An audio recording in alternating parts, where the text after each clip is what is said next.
Well, hello, folks out there in YouTube land. Got a big show lined up for you. Let's get right on into it.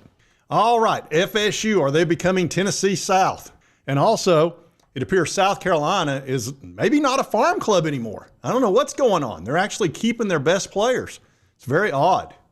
Now, I couldn't do a show yesterday. It's the first time in probably months I haven't done a show.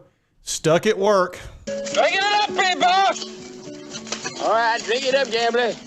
Oh, yeah, and that makes Jackpot so angry. He hates that clip when I do it.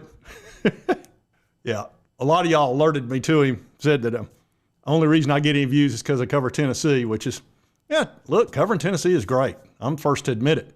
But I got to admit, South Carolina is a lot of fun to cover too.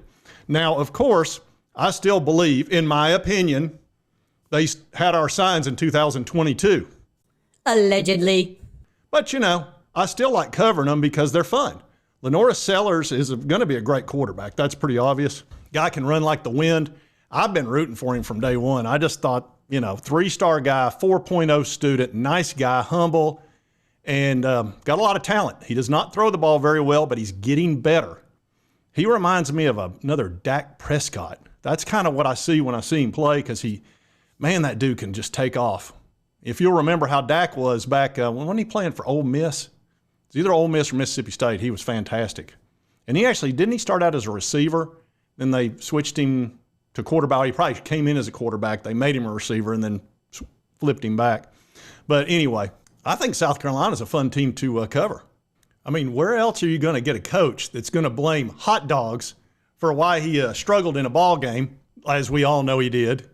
It's kind of the story of the night. Clock was wrong the whole game. We're trying to kick an onside kick to start the second half, and we got to wait on the chain crew because they're eating a hot dog. That's the only disappointing thing about tonight. So, yeah. And then how about the whole thing with Brett Bielema and him and freaking out because the guy did this to him? Because that's what Shane, who is very tricky, as we know, very tricky, had his players do this on a kickoff so the other team would slow down, which is the ethical thing to do. And then Shane pulled his little switcheroo and threw the ball down to the sideline to the other guy in hopes of scoring a touchdown because the other team let up, which is highly questionable. It's not against the rules, but man, Bielema did not like it. They'll probably have to change the rule because of it, because it's, you know, you're taking advantage of another team's sportsmanship. So anyway, having him as a coach would be fun to cover. I know I've enjoyed it. So he should be thrilled to be covering the Gamecocks. I mean, heck, they're a heck of a team to cover right now. I would think that's a little gold mine over there. But, you know, how it is. He's probably loading up a case of potato chips to throw at me.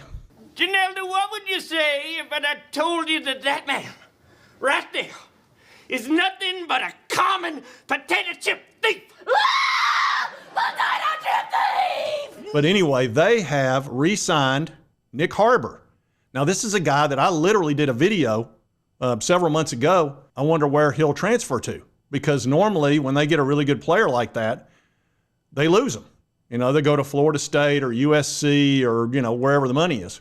But they're keeping their best players. Obviously, Lenoris has signed like a $2.7 million deal. Dylan Stewart signed a $1 million. Yeah, a $1 million. And then I don't know how much Nick Harbor's was, but they kept him. That guy's a 5-star, tall, can run like a deer. I mean, this dude can fly. An Olympic-type runner. Matter of fact, he tried out for the Olympics. That's how fast he is. Could be a heck of a player. He's got NFL written all over him.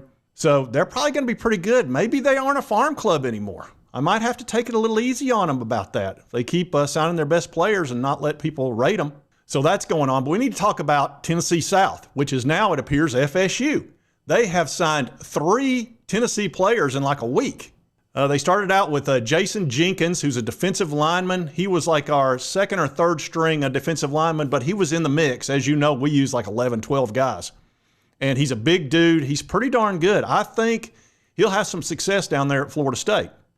The other guy they got was Elijah Herring. Now, this guy's a tackling machine. Our big issue with him was he didn't have good lateral speed.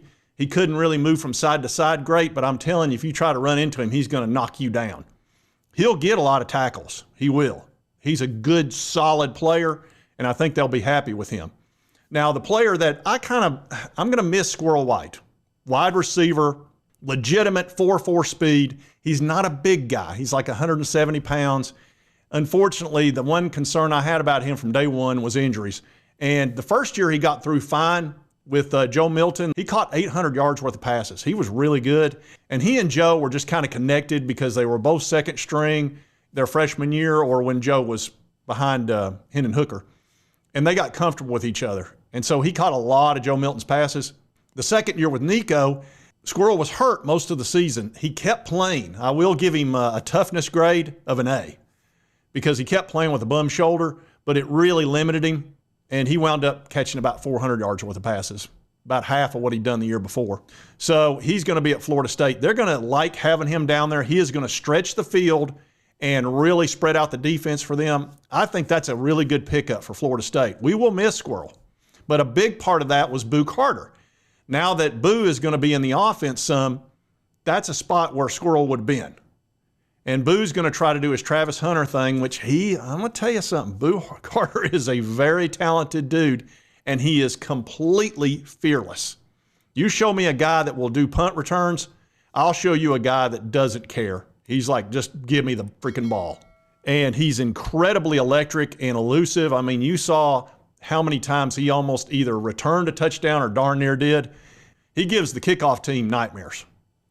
So I'm really looking forward to see how he does on offense. I know he's going to be a great defensive safety. He was starting his freshman year. That tells you how good he was. And Deion Sanders did everything to get him. I'm telling you, he wanted this guy so bad he couldn't stand it because he reminded him of himself. My God, she reminds me of me. A tremendous athlete who's got elite quickness. So all three of those players going to Florida State all in a week. And I think they're all solid pickups. I really do. And I think they'll play in the ACC because, honestly, the ACC is not to the level of the SEC, so I think they'll have success down there. How dare you! Now, of course, what everybody's talking about is the Big Ten. They've kind of taken over the number one position for the first time in years and years and years, and the SEC's kind of gotten kicked down to second string, which is not something the SEC is going to take lightly.